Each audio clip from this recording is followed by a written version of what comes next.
welcome back once again for a presentation on the impact of COVID-19 on Ghana's digitalization agenda.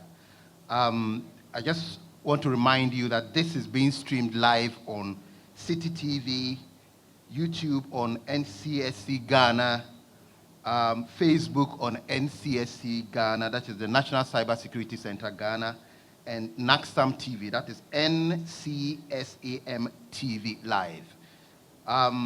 Shall we have the first presentation by the Director General of the National Information Technology Agency in the person of Mr. Richard Otri Ofosu. Ladies and gentlemen, shall we welcome him once again with a round of applause, shall we?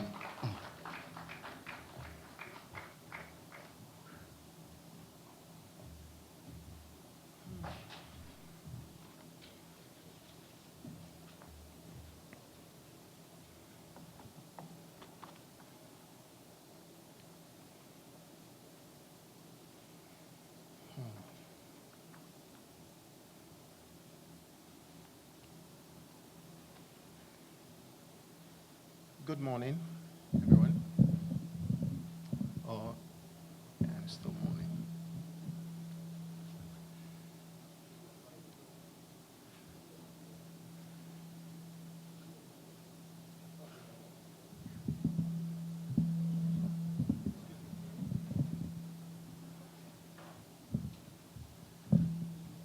Thank you. Just raise it up a little bit for me.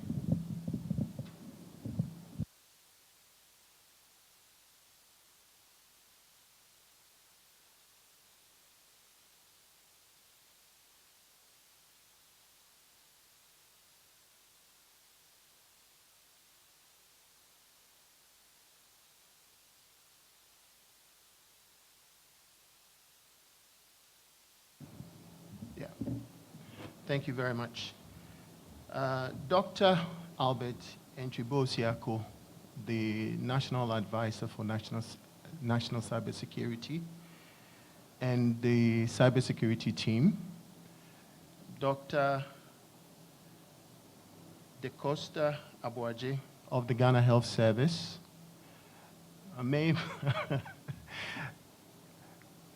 David Ofori from the Accra Digital Center, ladies and gentlemen, members of the press, distinguished ladies and gentlemen, all protocol observed. Indeed, I'm glad to be here today to speak on the impact of COVID-19 on digitalization. We are all aware of the emergence of the COVID-19 pandemic and the, if you like, the total shutdown that ensued. Social distancing became the norm to slow down the virus, and also digitalization stepped up to fill the gap for all the mandated shutdowns and social distancing measures. The pandemic served as a great test case for this government and how effective we can use digital solutions. The government, led by His Excellency Nana Addo Dankwa Akufo-Addo, in executing the digitization agenda, empowered NITA to actually put solutions together to solve some of the issues that we were facing. I would like to focus my presentation today on two use cases. The solution we put together to help the public service work during the shutdown and even today as we work remotely.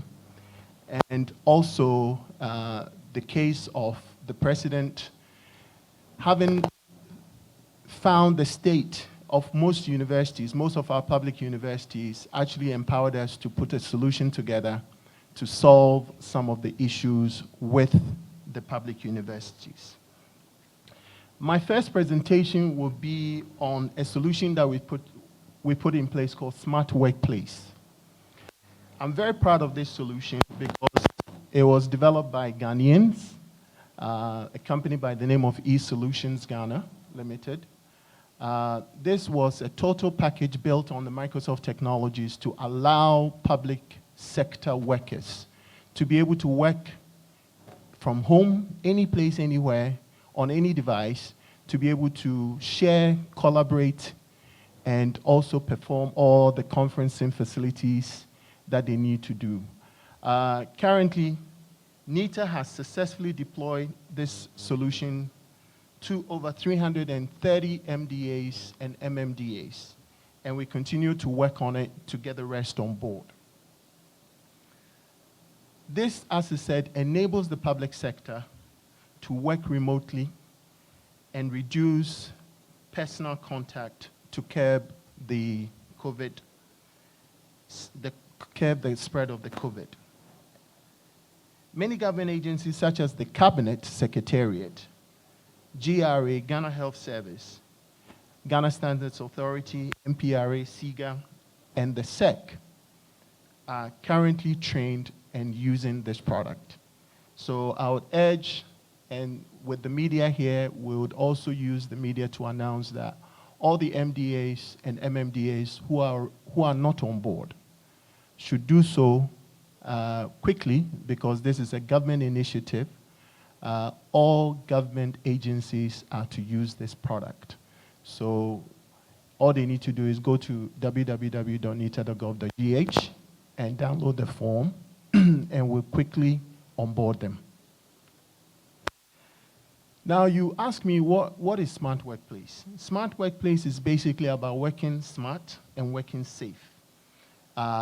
You know, you just oppose it over traditional workplace norms versus the new normal, which is the virtual reality that we face ourselves in. So in the traditional space, you have the queues, you have the meetings. In a telecommuting environment, social distancing is observed because you are virtually working from home, and you can work anytime, any place. So these are some of the challenges that the Smart Workplace intends to solve. Problems with secure emails. So with the Smart Workplace, you have an enterprise-grade email service. You know, you can collaborate. You know, you can put together complex workflows to assist you work, and many, many more as we've listed them. Some of the key features, as I mentioned, you can have document management, instant messaging, audio and video conferencing, and you can connect to this platform anytime, any place. Now, it is worth noting that during the COVID crisis, the thing that survived in our tech space was the cloud technology. The cloud infrastructure survived. Everybody gravitated to all the cloud solutions. So this is built on the cloud and is available anytime, any place. These are some of the portfolios that you can get with Smart Workplace. Actually, it's a rich set of tools for communicating internally and externally. I mentioned secure email. I mentioned the Office Productivity Suite. I mentioned video and audio conferencing. I also mentioned the fact that employees can work anywhere, any place, anytime, on any device. You have visibility of what's going on within your organization, and even integration with your internal systems as well. So making working together very easy, and collaboration very successful. Some of the institutions using the Smart Workplace is actually the Cabinet Secretariat. This is the portal that the Cabinet Secretariat will see, and from here they can navigate to all the tools that they need to do their work. I'll move to GRA, which is also one of the agencies using this product. Ghana Standards Authority is also a member, currently using it successfully. And as I said, it has been very useful in light of the COVID-19 and what we're experiencing. Again, I would urge all government agencies who are not on it to get in touch with NITA, and we can get them on board as soon as possible. They have no choice. It is mandated. So again, we appeal using our friends from the press to actually get the information across. I'll move on quickly to my second case study or initiative that the President, His Excellency Nana Addo Dankwa Akufo-Addo, actually charged NITA to do during this period. We found out that a lot of the public universities actually were struggling with infrastructure to be able to deliver remote lectures and the like. So it was a problem. So he actually charged us to come up with a cloud-based system, a learning management system that will facilitate teaching and learning in public universities. Again, this was a joint project between the Ministries of Communications and Education, ably assisted by Garnet, which actually currently provide or distributes connectivity to all the public universities, and our technical partner at NITA, Smart Infraco Limited. So what is the LMS all about? It's actually supposed to deliver the following academic requirements: innovative ways of teaching, provide access to course materials, provide access to library resources and other collaborative modes of learning for students on campus and off campus, conduct assessments, and actually provide a highly scalable infrastructure to be assessed via any device, anywhere, any place. There were some technical components that we wanted to make sure that the solution actually addressed. And one of it was, it's going to be in the cloud. So government has the G Cloud that we would use to facilitate this. Create a centralized Moodle LMS platform. In the height of this, we conducted a survey and we found out that most of them were using Moodle, with the exception of University of Ghana, who was using a different product, but they also wanted to go back to Moodle. So we are creating a centralized Moodle LMS platform for the universities. This actually takes away a lot of the infrastructure headaches from the universities so that they can focus on delivering quality education. And then the third component was to make sure that we create common educational content towards standardization and collaboration with external institutions. What we found was that during the lockdown, a lot of these universities were actually going out of Ghana to access content. This sort of situation puts a lot of burden, data cost to go outside, come back down. So we are trying to localize these things so that the information will be readily available for you to access. So in my conclusion, I say that the best way to promote efficiency and safety of our workforce during this period is to arm them with tools and resources which will enable them to work remotely and digitally and effectively. We acknowledge that the increase in remote working has in fact dramatically increased productivity. I happen to be part of an exercise in the US when we were considering remote working for most companies. The notion of people working from home, they will not be productive and all that. I mean, research actually showed and proved that when people are working from home, they're actually more productive. Often at times, they get out of bed, straight to their machine or their home office, and they are working, and they work throughout.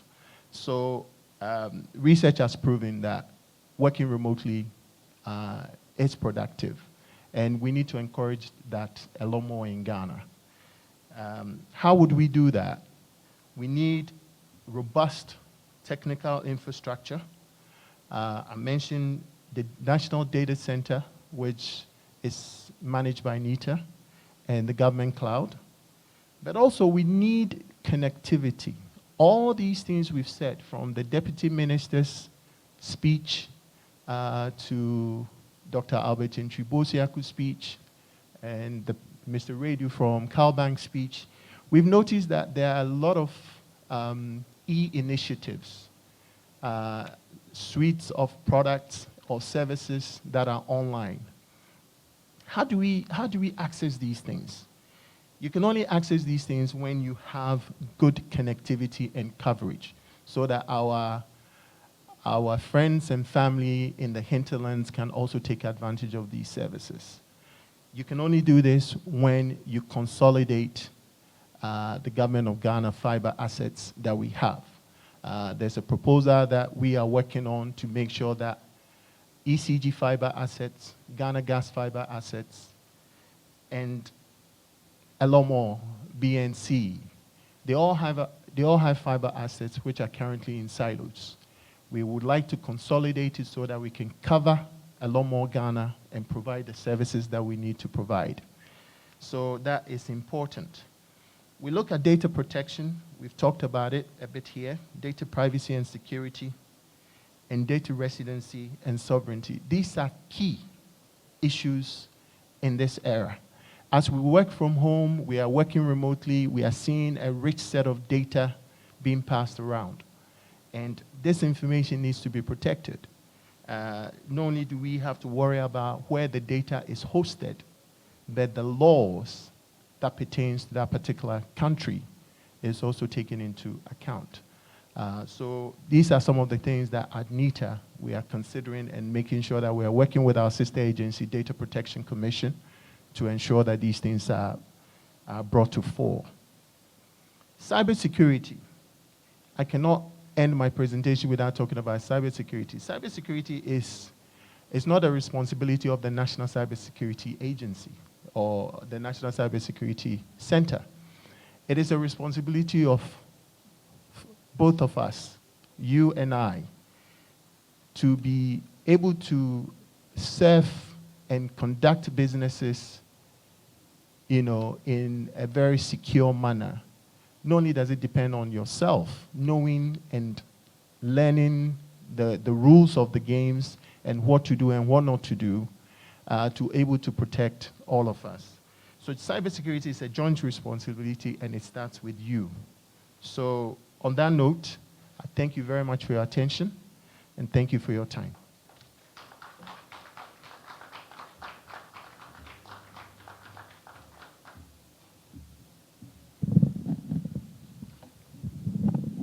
Thank you very much, the Director General of NITA. Thank you very much, the Director General of Thank you very much, the Director General of NITA, Mr. Richard Otri-Ofosu, for your delivery, your presentation on what NITA has put in place for Ghana to combat the COVID-19 pandemic, in as much as our solutions for government agencies and institutions, as well, and also the learning management system for education. Thank you very much, sir. Shall we welcome a representative for the Ghana Investment Fund for Electronic Communications, Mr. Victor Asante, to present for GIFEC. To present for GIFEC. To present to present Yes, yes. Good morning. And thank you so much for the opportunity. Rather unfortunately, I'm unable to be at the session physically because we are embarking on a drive test in our rural communities to ensure that we are able to achieve the digital agenda of the state. So I hope I have the permission of the directors. Hope I have the permission. Hope I have the permission. Hope I have the permission.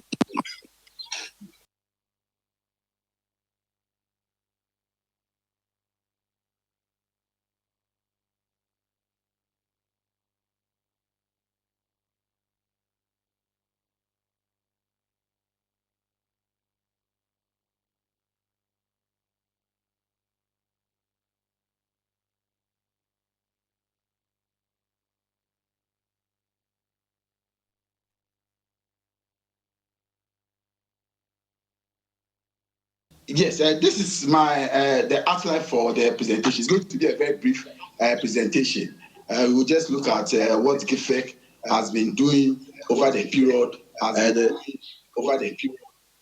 we've been able to solve the challenges, how were we impacted by COVID, and the strategies that we've put in place to mitigate future occurrences.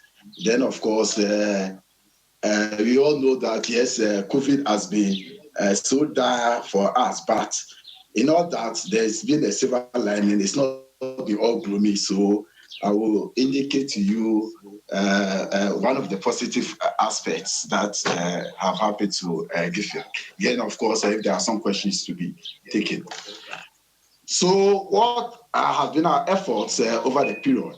This is a snapshot on the story so far.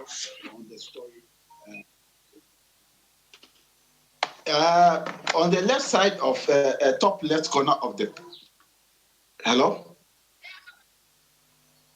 on the top left corner of the slide, you see a mast. It's one of our flagship, represent one of the flagship projects that we've been doing over the period.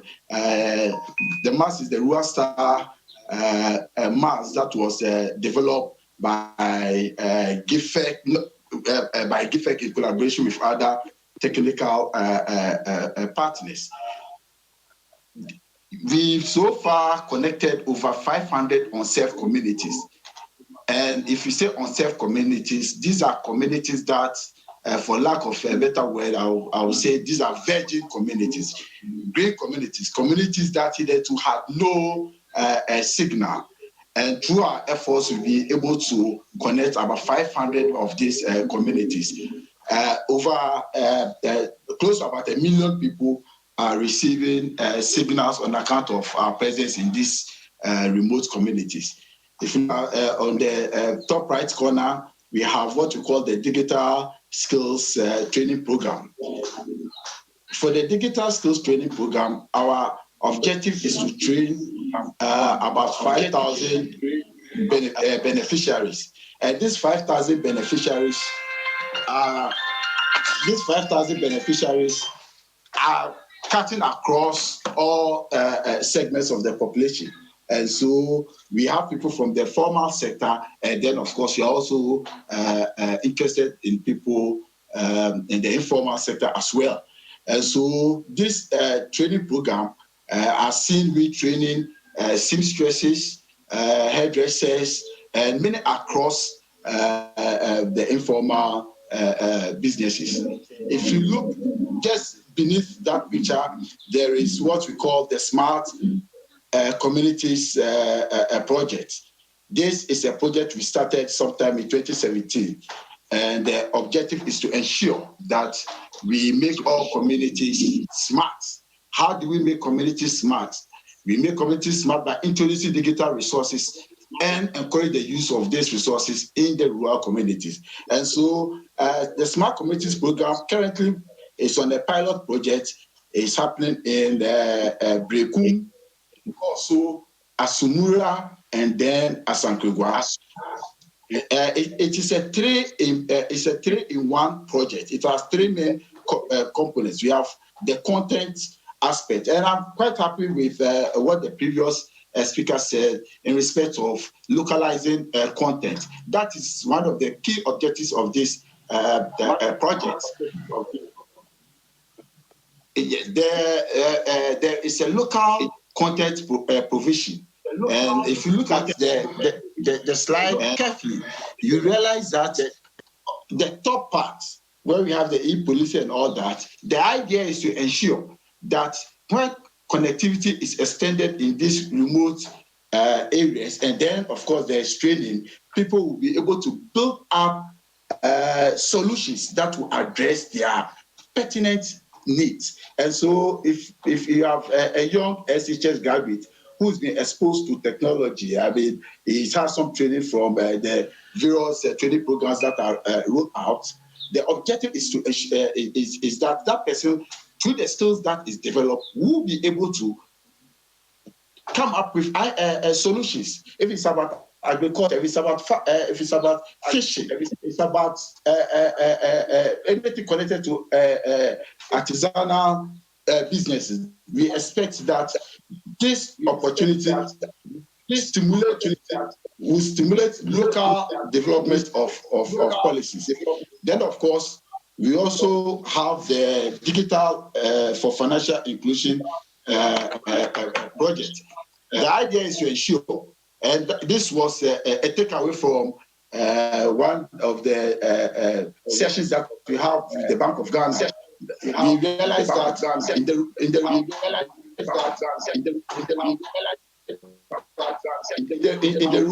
in the rural communities, there were many people who were not financially connected. They had no bank accounts, and so what was the easiest way out for us to ensure that they become financially included?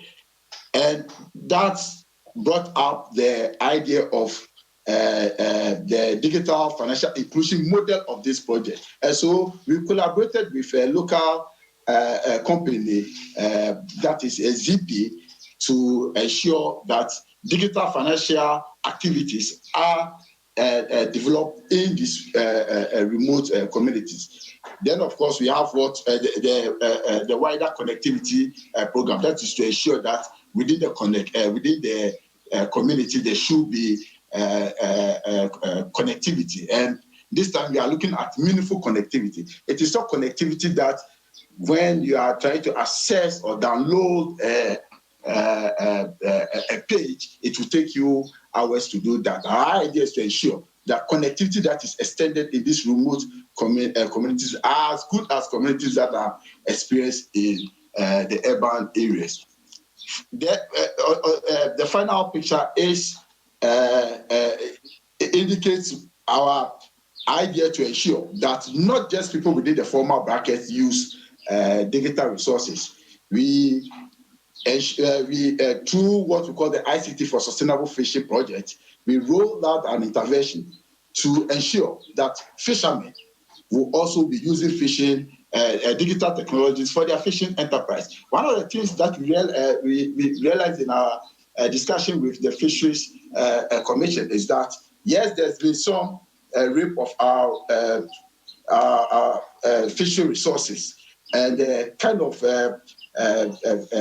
materials that the artisanal fishermen are using are actually depleting the stock. And so the idea was to ensure that, or to create the opportunity for these artisanal fishermen to use fish finders and then what we also call the eco sounders that guides them in their fishing enterprise. So when they go out for fishing, they are not going to harvest the fingerlings, because that is what is creating the challenge. And so they are rather going on a targeted fishing enterprise. So basically, this is this slide shows some of the things that we have been doing over the period. There are several more, but I'll just restrict myself to these 4 key projects. Now, we've been doing this over the past decade, but we still have a lot more to do. Presently, if you look at the access gap study that was done, we have about 4,000 plus of communities that have no connectivity in any way. In many of these communities that have signals, they are largely stray signals from neighboring communities. And so our idea is to ensure that anywhere we find a person residing, we should ensure that people should have connectivity in those communities. And if you look at the picture on the left side, it's just amazing to see how someone will be going through such efforts to just to ensure that he's able to communicate with his people outside of the community. The picture on the right side is a resident putting a mobile phone on top of his door. How can people have meaningful connectivity and enjoy the digital dividends if this is the way that they are communicating? And so, GIFEX agenda is to ensure, and that is what we are doing. Presently, all senior officers of the organization are actually on the drive test to ensure that we map out all these communities and roll out our rural connectivity projects. And specifically to what the impact of COVID, we, as the previous speaker said, COVID actually restricted our movements. There are things that we didn't know that there are things that we thought that we saw them as normal. But with the advent of COVID, we realized that the role of digital resources is important in our day-to-day activities. And so how were we impacted by COVID? Of course, I mean, internally, we had challenges with our operations, our work plan for the year, we had project timelines being pushed further. We also have the closure of public ICT venues. For example, the CICs, these are access venues in the communities. If you go to some of these remote communities, school children, they only interface with digital technologies by visiting our ICT venues, the CICs. And so with the closure of these centers on account of COVID, we realized that there was a large number of people who were not benefiting from using ICT, and that actually also affected their progress, particularly school children. If we were also challenged by way of our digital literacy programs. It is a key plank of GIFEC activities. We were unable to do what we intended to do, and it is now post the easing of the COVID restrictions. It is now that we are gathering ourselves to embark on this digital literacy programs. I must add that we'll be able to do the Girls in ICT program that is based on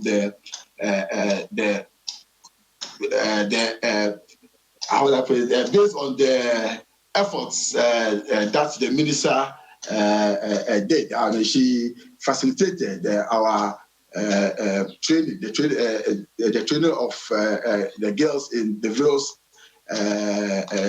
locations. I mean, we did in OT, we did in OT region, we did in the Western region, and then I believe I've just forgotten the third region that we are yet to start. Then, of course, our partnership arrangements. I mean, GIFEC as a body, we facilitate, and so we do a lot of engagement with other partnership, other partners. And so with the advent of COVID, we were unable to embark on a lot of the partnership arrangements that we have intended at the beginning of the year. And how did it impact on other key sectors? If I will make reference to the business tracker, the Ghana COVID-19 business tracker that was actually undertaken by the Ghana Statistical Service.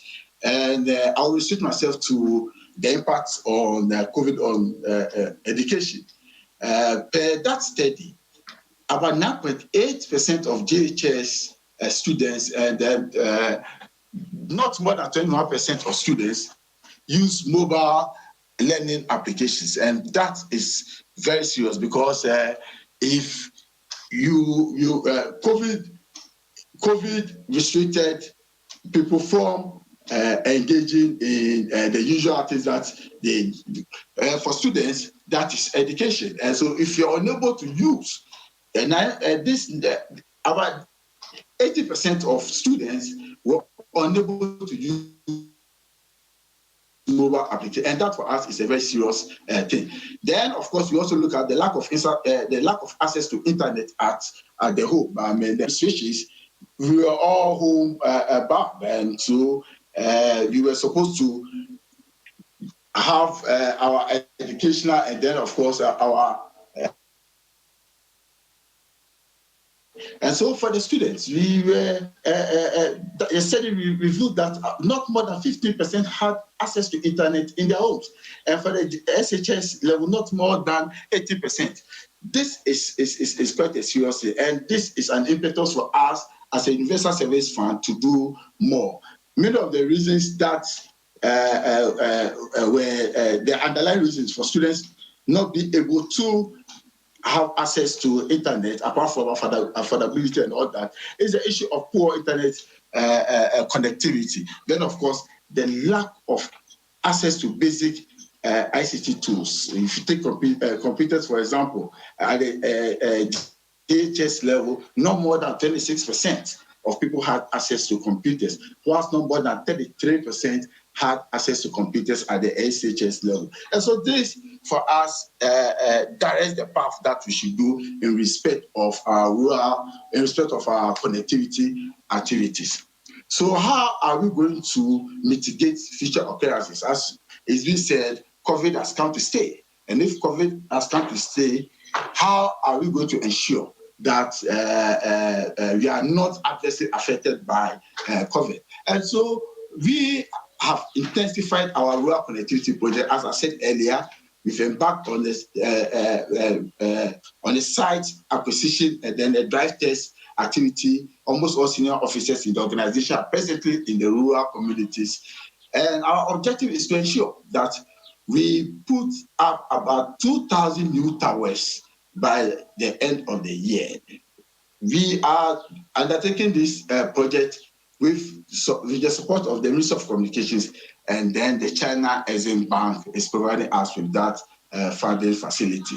Our objective is to ensure that we improve the telecom coverage from the present 83%, as is being reported, to about 95%. Then, of course, in doing so, we know that voice and data will be enjoyed by more than 3.4 million people within the rural enclaves that we might be rolling out to.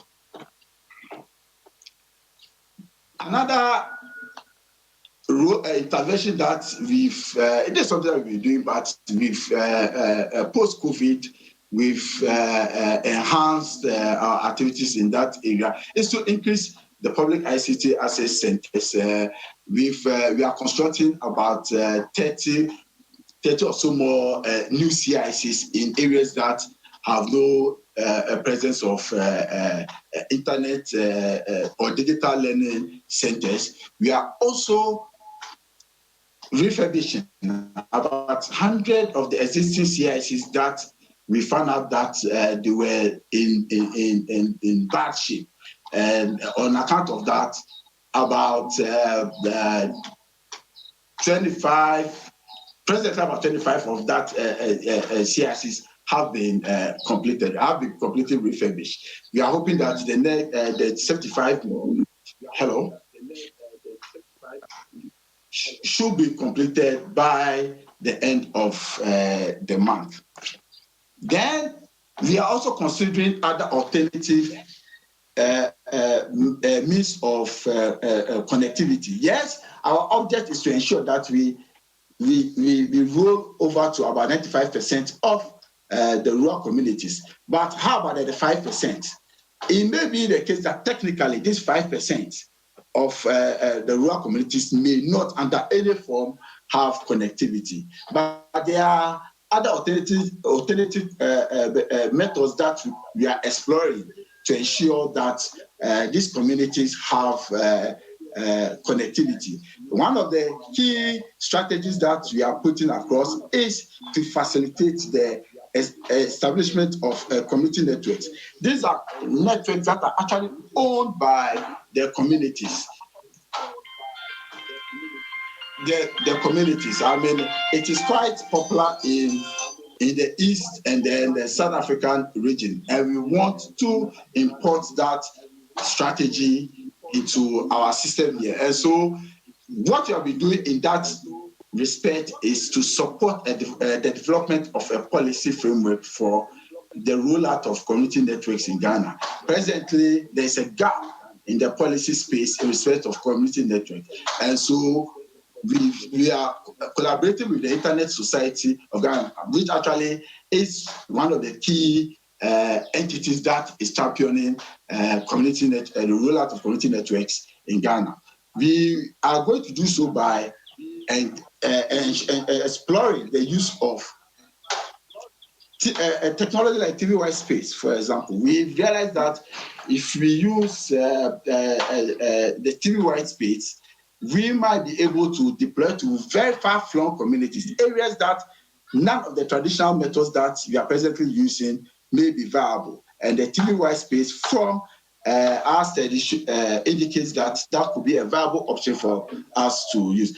The ultimate objective is to ensure that connectivity, beyond that, the fact that connectivity gets to the remote areas, it should be affordable. And TV white space has proven through case studies from other regions that it is an affordable technology. Then, of course, the architecture that is being proposed is the mesh network. We also aim at establishing public hotspots. It is something that has been on the drawing board for a while now, but with the advent of COVID, we realized that public hotspots where people may not necessarily have to move to ICT centers, they could take advantage of public hotspots that may be established within their localities. And so it's one of the key areas that GIFEC is actually going to focus on post-COVID. Then, of course, is research. We realized that, yes, it wasn't just the educational front that was actually hit. We are all very much aware that the medium and small skill enterprises were adversely affected by COVID. Many of our friends within that sector were unable to conduct their business in the manner that they were used to, largely because the restrictions that were imposed. And so we are collaborating with the Ghana Statistical Service and the National Board for Small Scale Industries to undertake a study on ICT use among SMEs in Ghana. Our objective is to ensure that digital resources are also used by people within that bracket. For the formal enterprises and for the large-scale enterprises, many of them use fairly the ICT resources, but we realize that the people within the SME bracket are people who really do not use any of these digital resources, beyond the fact that some of them might be using mobile money. And so the study is going to identify the gaps and constraints that is militating against the use of digital resources, and even enable us to know the extent of use of digital resources among SMEs, so that we will be able to provide some support in that direction. Yes, it's not the all gloomy. COVID indeed affected a lot of sectors, but within this gloomy situation, we were able to receive an award from the ITU at the recently held WSI, the World Summit for Information Society, for us encouraging the use of ICT to curb violent extremism in rural Ghana. So, as I said, it's not all been great. There's always a silver lining, and we want to thank the ministry for the support that they extended to us on that project. Yes, and so this is one question that we need to ask ourselves. It is obvious with COVID that we don't have an option to digital connectivity. In the first revolution, it used to be industrialization, then we move on to oil. Now the space is actually driven by ICT. And if we want to push Ghana, as people say, leapfrog our development, then of course we will have to take ICT seriously. Thank you.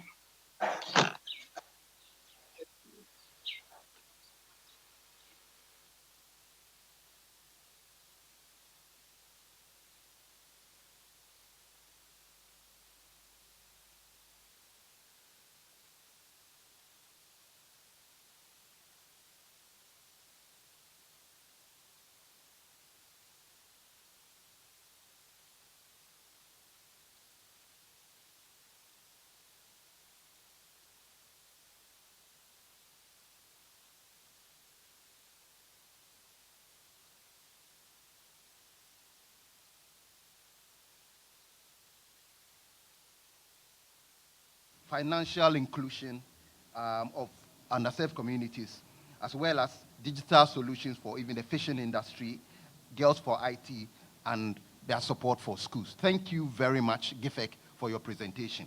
It will be interesting to hear, given that the COVID pandemic hit our health infrastructure very heavily, it will be interesting to hear what preparations the Ghana Health Service put in place to combat the pandemic. Shall we welcome Dr. Da Costa Abuaje, representative for the Ghana Health Service.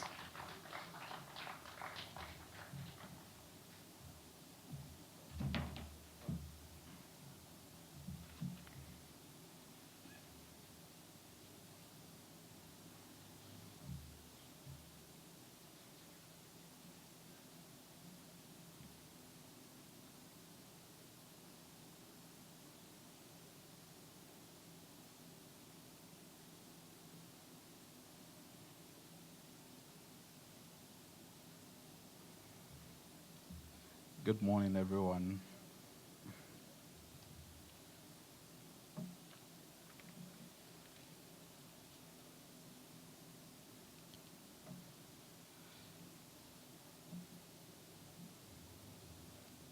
Dr. Albert Entry Bosiakon, National Cybersecurity Advisor.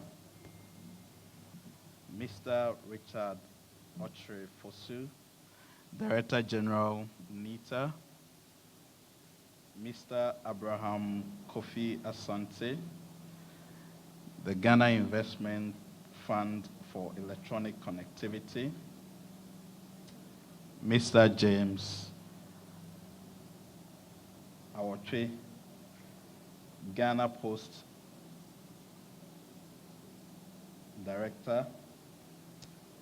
Mr. Eric Fosu, in Cancer, Accra Digital Center, the media, and all protocols duly observed.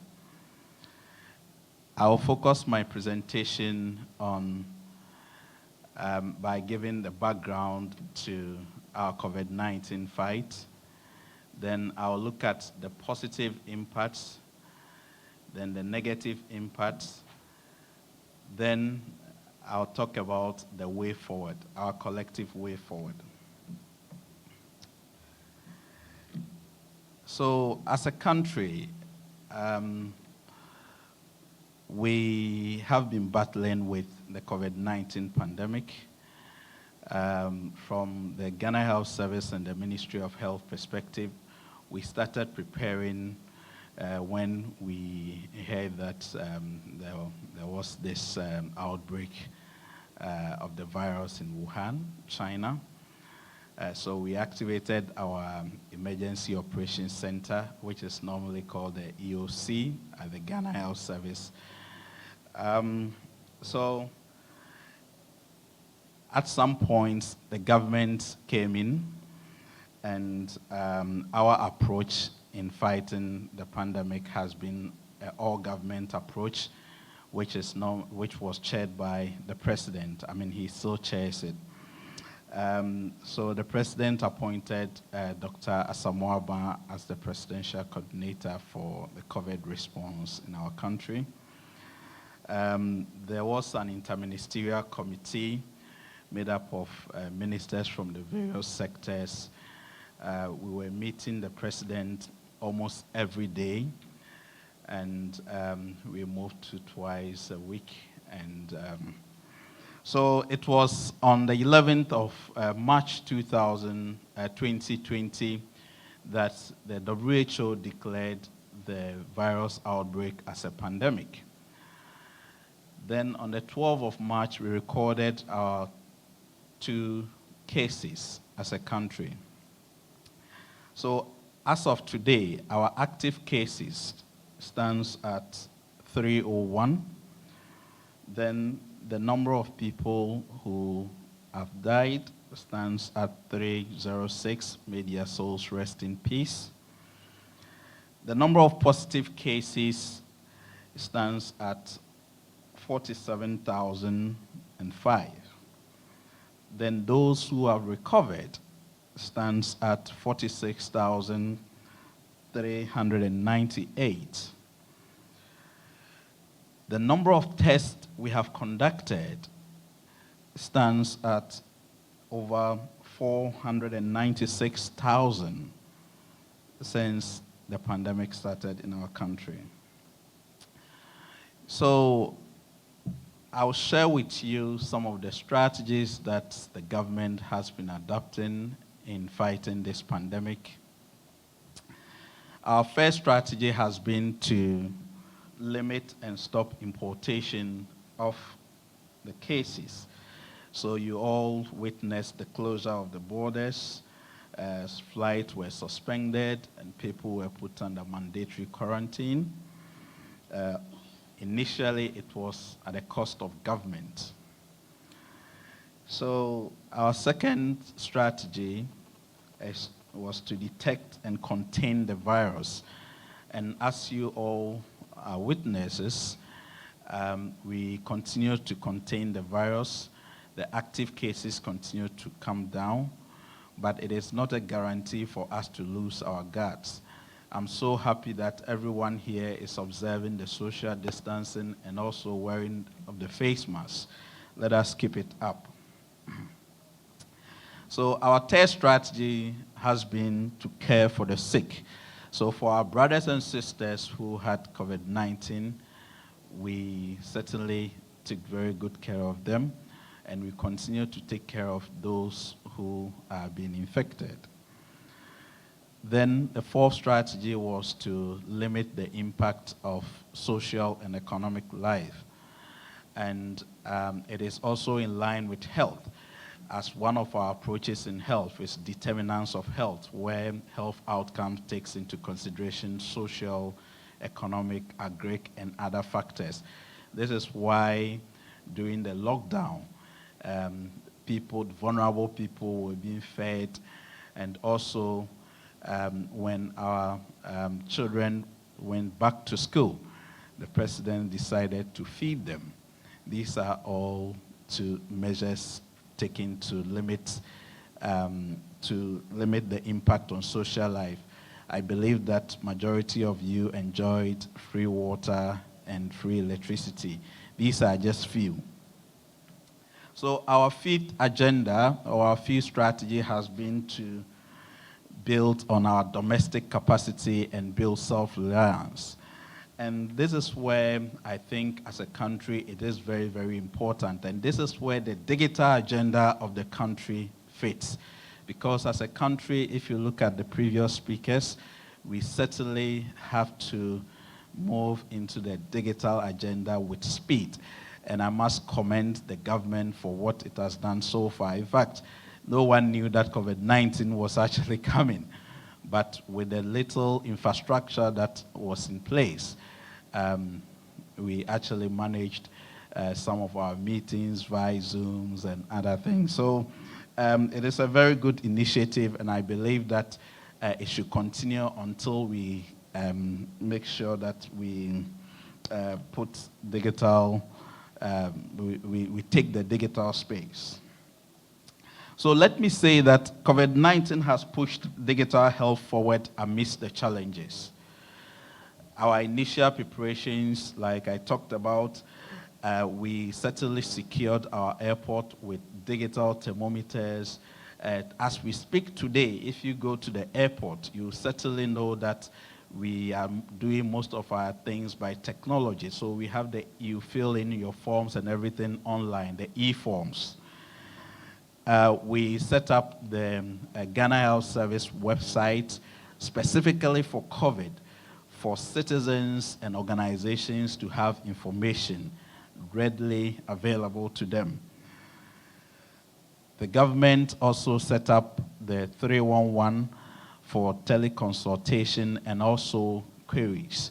And it was actually here at the Accra Digital Center. In fact, I had majority of my staff during the lockdown and throughout the pandemic working from this center, trying to answer queries from citizens.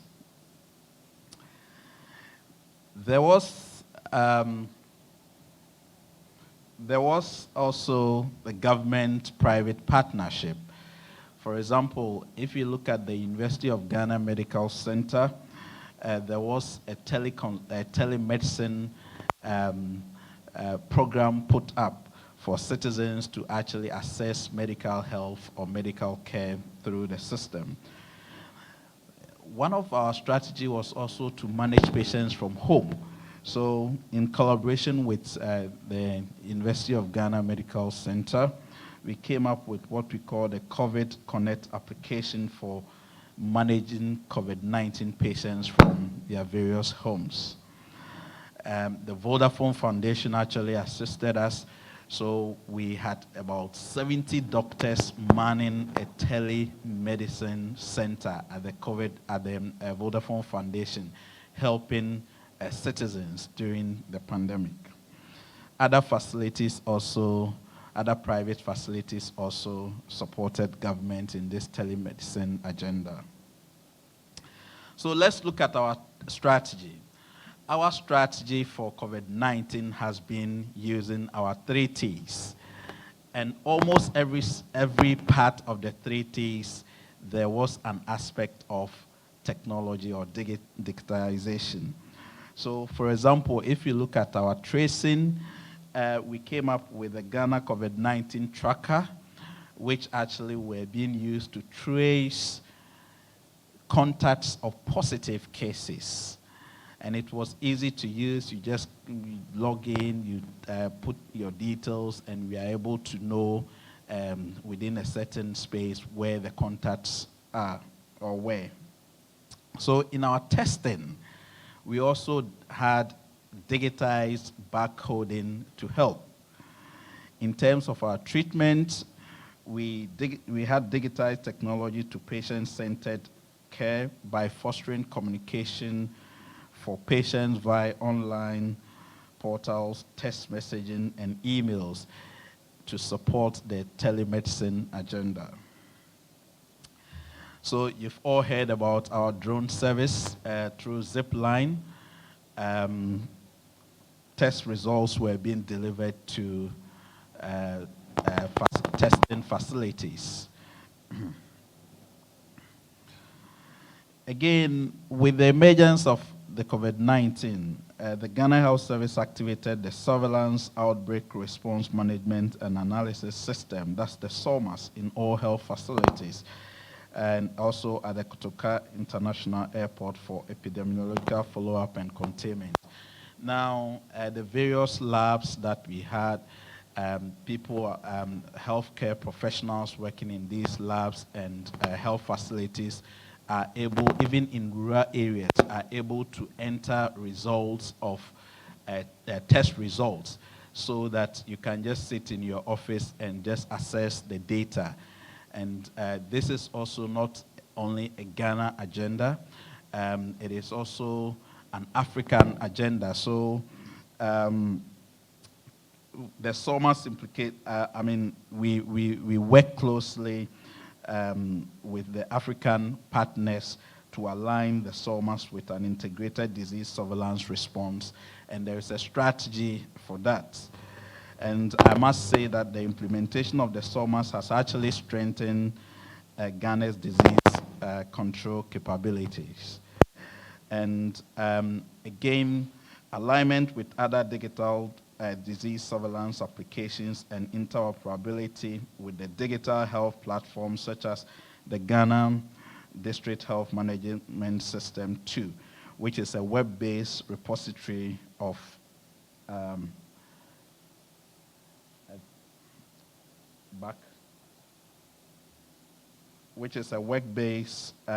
repository of health data.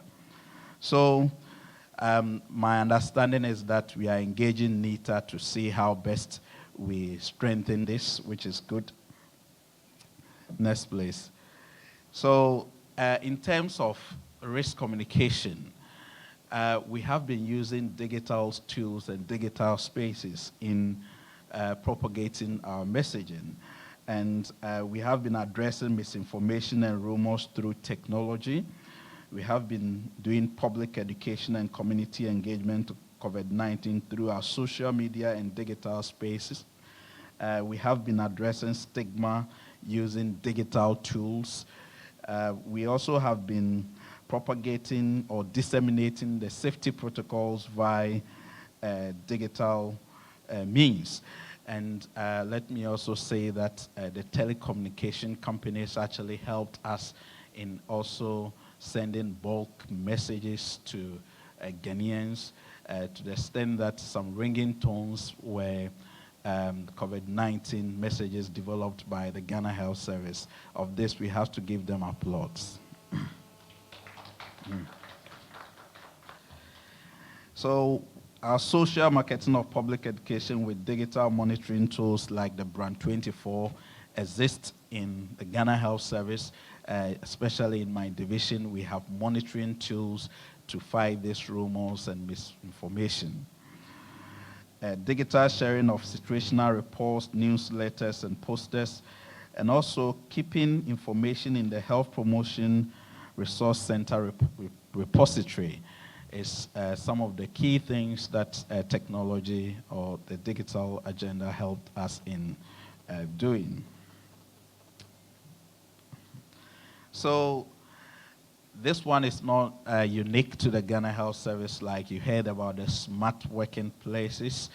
The Ghana Health Service also, we've been doing the lockdown and even throughout the period, people were working from home, but we were able to engage them. We were able to engage them through Skype, through Google Hangouts, through Zoom meetings, GoToMeetings, and the Microsoft Teams, the FaceTime, the Webness, and etc. And I think this is what I wouldn't say it's a new innovation, but I think this is the reason why, as a country, we have to continue to invest in the digital space, because it is important. Someone was talking about working from home.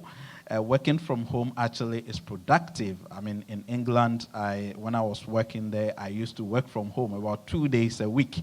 And I found that it was even more productive than even just waking up, dressing up, taking the kids to school, and driving to work, and all in a hurry. Sometimes we are stuck in traffic. So there should be innovation on this, and I'm really happy that steps have been taken to roll it out.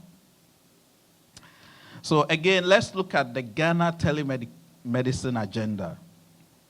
So with Novartis Foundation and the Ministry of Health, this initiative was developed, and I think the government will be rolling this out nationally by scaling it up nationally. It uses the information and communication technology, which is ICT, to connect community health workers to medical specialists via a 24-hour consultation. As you can see, the lady at the center receiving some of the community health workers. Normally, the doctors and nurses and midwives in these telecommunication centers coach and advise community health workers, helping them to manage emergency cases that are beyond their capacity. So community workers in maybe remote chip compounds needing the services of maybe specialists are able to connect to these specialists via digital means to receive the best service of care that they desire. Again, reimaging healthcare through digital technology. Under the SDG 3, it is important that we use technology in achieving the universal health coverage, and also the SDG 3, which talks about health and wellness. So government hospitals such as Kolebu Teaching Hospital, the Greater Accra Regional Hospital, Komfo Hospital, they are actually piloting the electronic health record systems. And I think they are in some of the hospitals as well.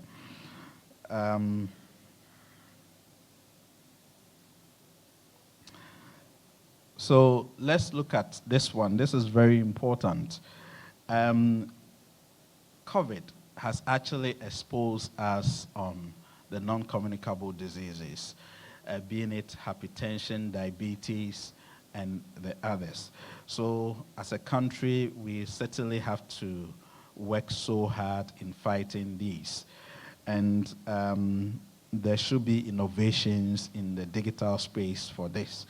There is a project that was carried out. It's called the Community-Based Hypertension Improvement Project. This is where blood pressure screen points are put in places where people live, work, and shop, like in rural areas, in pharmacy shops, and in other places. I think it was also part of the primary healthcare strategy of the country. So technology or digitization is playing a key role in this, when the screening points are connected via technology with health workers to provide diagnosis and ongoing care and support nurses in decision making. And I think during the COVID-19, the same things were actually used. SMS were being sent out for patients to self-manage at homes. So by this, like I have been talking about the underlying health conditions. So as a country, we continue to pilot what we call the wellness clinics as part of the government agenda. But I believe that it will be scaled up nationally, maybe from 2021, in realization of the health promotion and prevention agenda of the health service. And I think digitalization will also play a key role, when people can just walk to facilities, check their vitals, and they are categorized under maybe red, gold, green. Then they are entered onto a digital system where practitioners can follow, make follow-ups, and give proper care. So let's look at the next slide, which is also another digital agenda that has been going on in the health sector.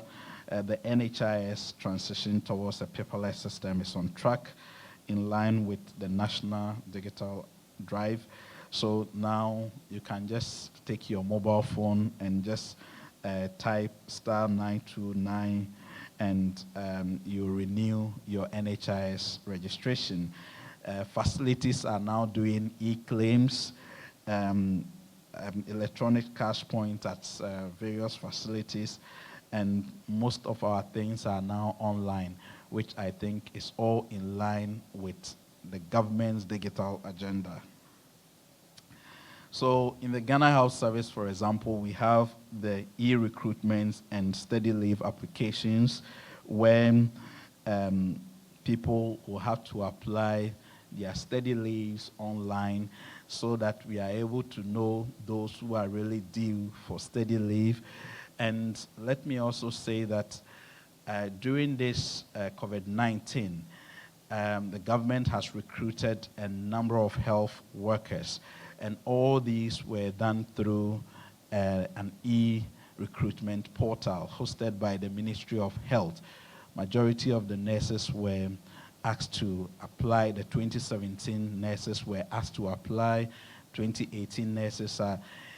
The aim is to ensure equitable distribution of health staff across the country. So it is a good agenda, and I think we must support it. So now let's look at some of the new approaches or products for the future. E-health is certainly the future of our health system. It is very important to stress this.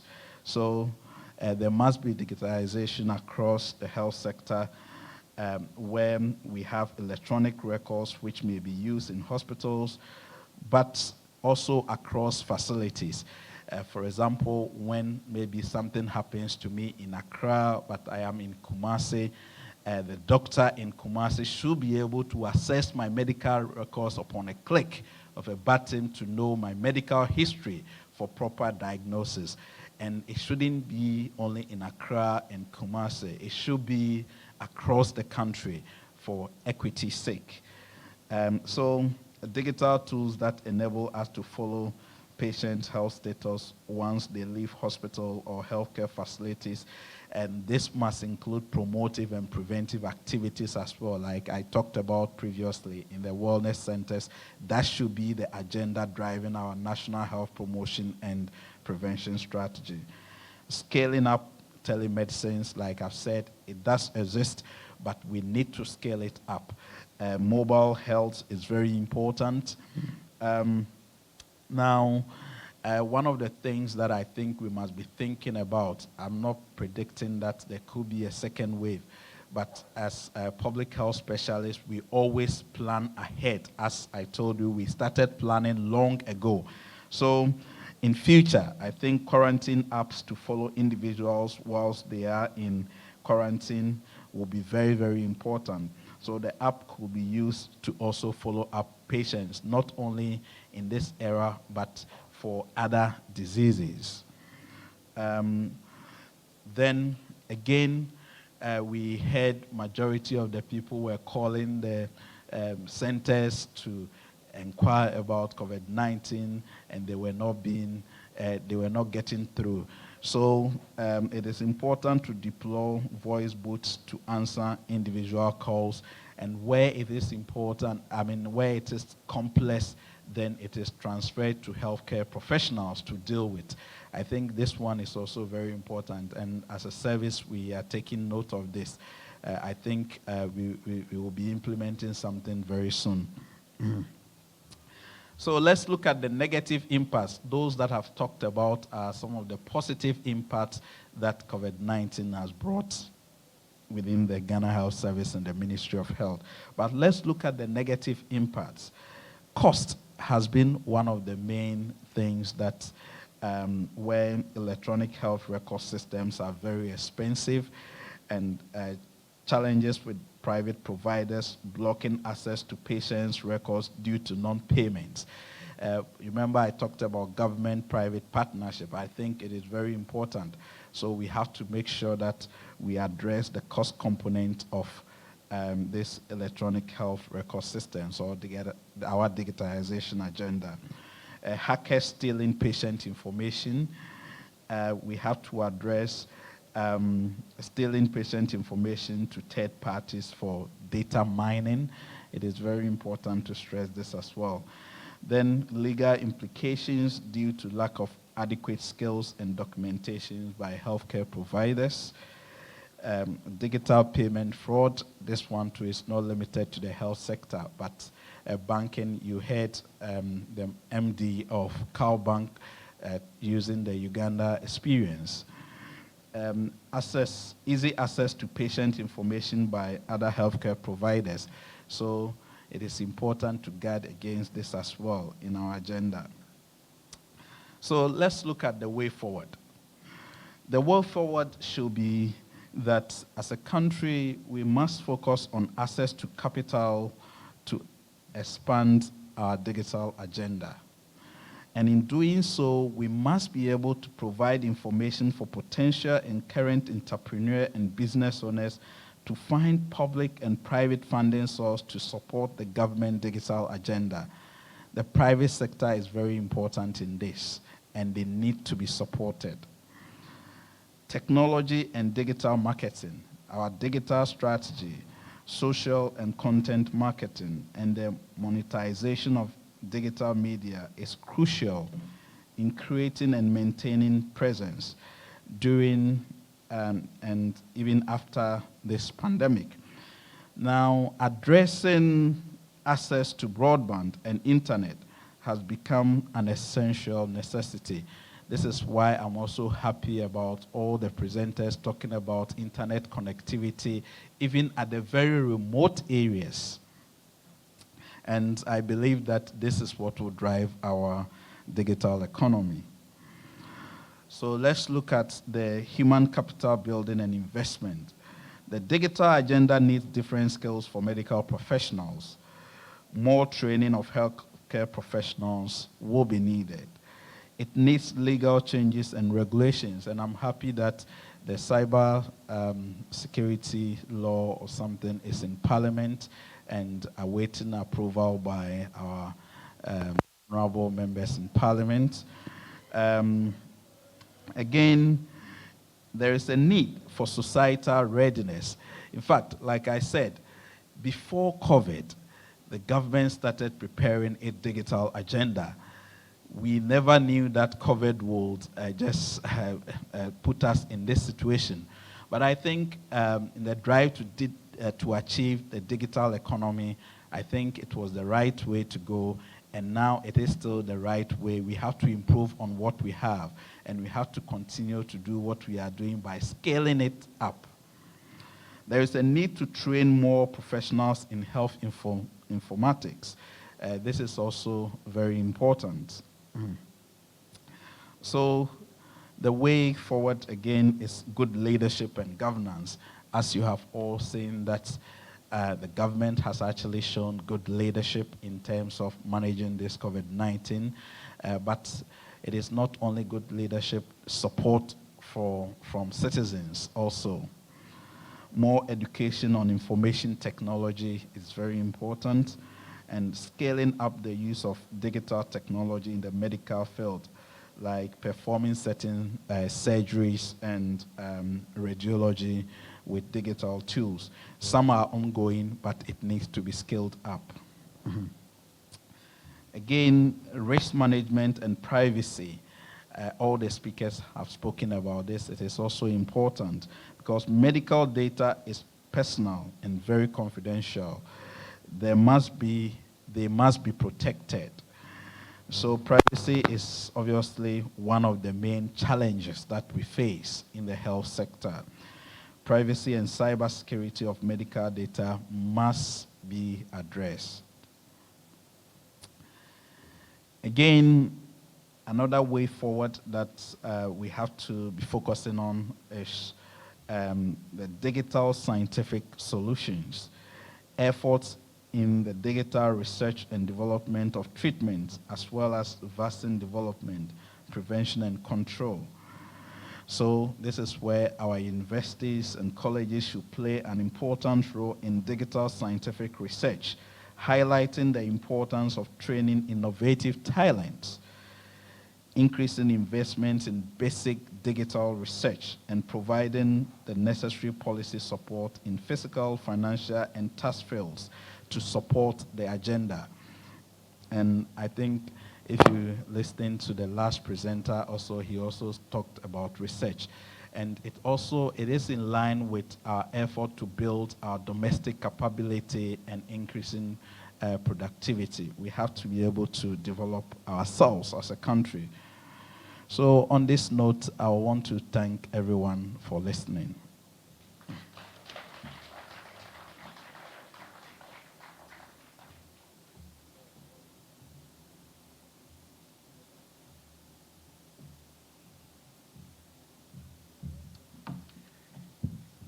Thank you very much, Dr. Da Costa Abuaji from the Ghana Health Service.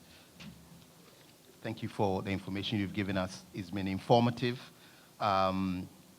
It's gratifying to know that even the health service has prepared digitally, and they are still on course for Ghana's digital agenda, putting measures in place such as, first of all, measures to limit the impact of COVID-19 at our airports through digital technology, e-forms, even call centers being set up, the University of Ghana Medical Center, Telemedicine Center, the electronic health record, also the tracker, loads, just to mention a few. It looks like what impressed me most was even the solution you've got to promote healthcare and also to combat stigmatization, etc., etc. And I think that is very good coming from the Ghana Health Service as well. Shall we give them a round of applause? And that is very encouraging to know. Last but not least, we would like to welcome our hosts, the Accra Digital Center. Mr. David Ofori would like to say a thing or two about Accra Digital Center's preparation for the combat of the COVID-19 pandemic as well. Shall we welcome him, sir?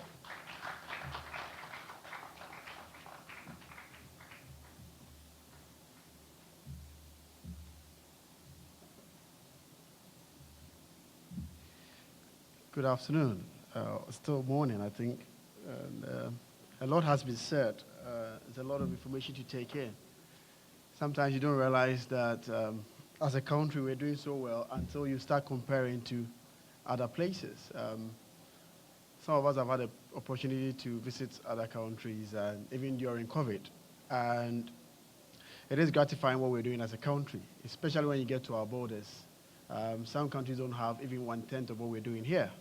So I think as a people, we need to pat ourselves at the back and see what we're doing well, improve upon it, and where we're not doing so well. Of course, let's criticize, but constructively, because I think we have a tendency to always look at things in a bad light. I think the government is doing well in that connection. A lot has been said, so I wouldn't want to go through the digital center, everything. I want us to keep our time brief. We are Accra Digital Center. Our main mandate is, and before I go there, I just need to observe all protocols to the National Security, Cybersecurity Advisor, my good friend here, acting MD of NITA, Dr. Costa, thanks, and our friends in the media, ladies and gentlemen, all protocols observed. I want to do this very quick so that we're not spending too much time here. The Digital Center Mandela was set up to be more of an intermediary to our tech ecosystem, tech and innovation ecosystem. So all the good things that my earlier speakers have said about, you need people to do business around it. It all thrives on people's innovation and imagination. And so we as a digital center, our task is to see how best we can help young entrepreneurs, innovators to come up with solutions around these things. I'm glad that the 311 is hosted by the Digital Center. Also, the famous Passport Online started from the Digital Center is right behind us here. So all these have helped us as a country to weather the storm when the pandemic hit. We didn't know the pandemic was coming, but we put these things in place. People built solutions. And I think it's helped us very well. If you just look at the mobile money interoperability, that alone is a singular intervention that has helped us, that we don't have to step out of our houses to go and do face-to-face transactions, but we can do it on our phones. What would you going to do if we're on a lockdown and you have to still send money? Where are you going to go? So these are things that point to the fact that we are on a very good trajectory, but we have to do better and do more. As a digital center, we host mainly tech SMEs, startups, and then we have the Ghana Innovation Hubs here. The Innovation Hub mainly comprises of the Ghana Tech Lab and the Ghana Innovation Hub. These are responsible to nurture and grow tech startups so that all the solutions that we're talking about, even around e-health, startups can take advantage of. I just want to move through that quickly and then focus on a few areas. As a center, we are 100% occupied, by the way, so we have companies all around us. But the two areas I want to focus on is how we've dealt with the COVID-19 while it hit. Of course, most of our tenant companies and startups were able to work from home, so that was a good thing. But we still had to give them support, because as they work from home, that meant that some of their core business have fallen down, and as a result, they will lose revenue. So the Digital Center really offers subsidized infrastructure for these startups so that they don't have to pay as much money as they will pay out there. Again, we also, as an intermediary, liaise with our partners. So for instance, even during the pandemic, we liaise with our partners to inject some capital into tech SMEs. So we had what we call a business plan competition with JICA to invest at least $30,000 each into 3 companies who are doing solutions around COVID. And that is a grant, so it's not a loan. It's a free money so that they can boost their business and their solutions. By the way, the African Continental Free Trade Agreement is around. So if you can scale up your solutions, that means that the continent is your playing field. You can export your solutions to other countries like Kenya, South Africa, and what have you. So as a digital center, that's one of our main focus, that how can we scale up a lot of our young innovators and startup businesses to be able to sell their solutions abroad. And that is one of the key things that we'll be focusing on even during the pandemic. It will interest you to know that the Digital Center, through the Ghana Tech Lab, produced face shields right here. We actually donated face shield in conjunction with the Israeli embassy to the Ghana Health Service. It was all locally made here. And the engineers who made all of them are as young as we are. They are right here. All the materials used from here. Even thermometer guns were made right here in the Digital Center. So that helped us as a country to show that we are capable. We didn't have to even import these things. So going forward, what we are looking at focusing more on is how do we get a lot more young people trained in the areas of cybersecurity? Because a lot of these small businesses will be doing business online. So you need a lot of cybersecurity professionals around who can help companies deal with the attacks. How do we train more people in the areas of artificial intelligence? Like Dr. Da Costa mentioned, the 311 will need help with AI tools that would help siphon some calls so that if your call is not so much of one that you need to speak to a professional, the AI can help you. It can give you already prepared answers that can help you with your query, and you don't have to always wait to speak to agents. Again, even in the areas of records digitization. So how do we make sure that all the health records are being digitized so that we don't lose the data? Because the data is the new oil, is the new money. So that's the role that the Digital Center is playing. And going forward, these are some of the focal areas we want to look at. We want to also focus on the areas like trying to get a lot more people scaling up, even in what you call, we want to bridge the skills gap.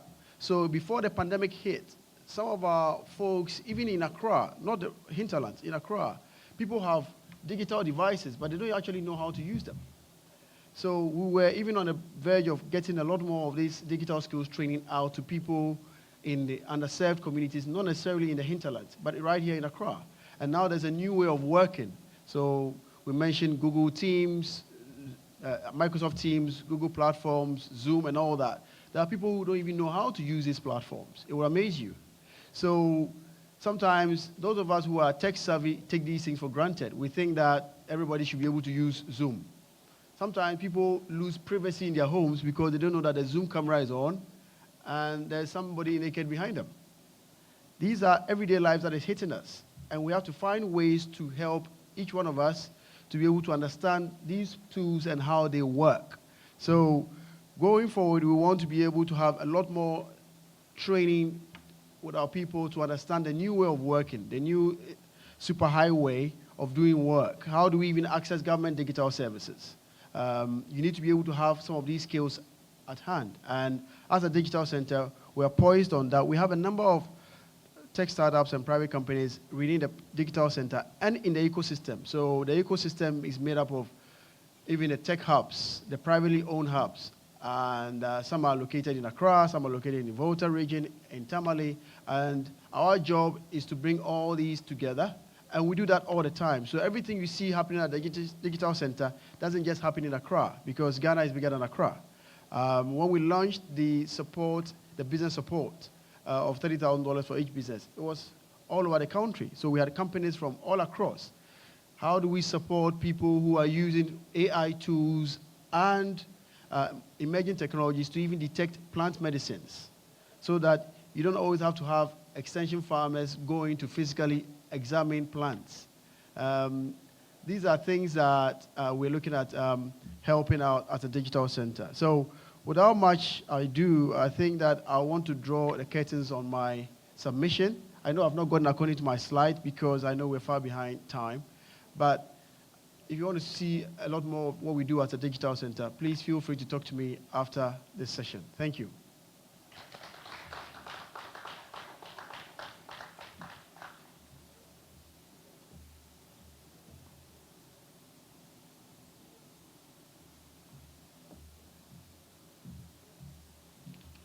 Thank you very much, Mr. Ofori from Accra Digital Center.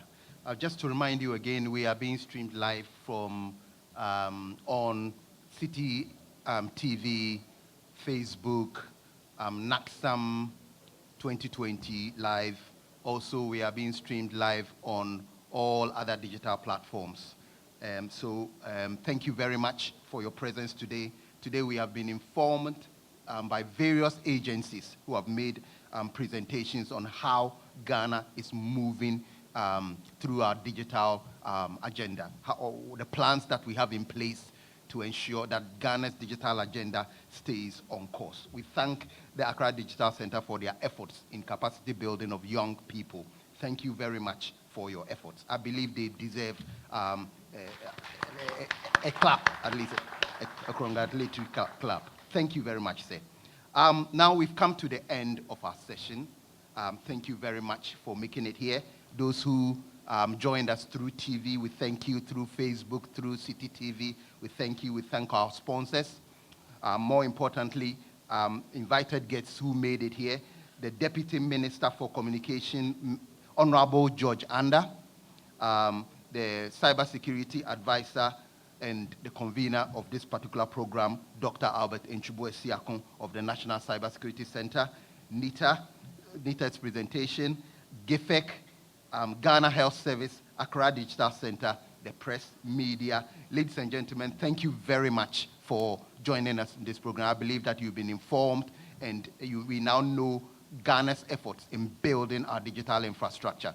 We have covered so much ground, but we know that there is more to cover. We thank you very much for your presence, and we believe that going forward with this government, we are going to really propel this country into the great digital age to be able to compete with other nations in the international community. Thank you very much for your presence.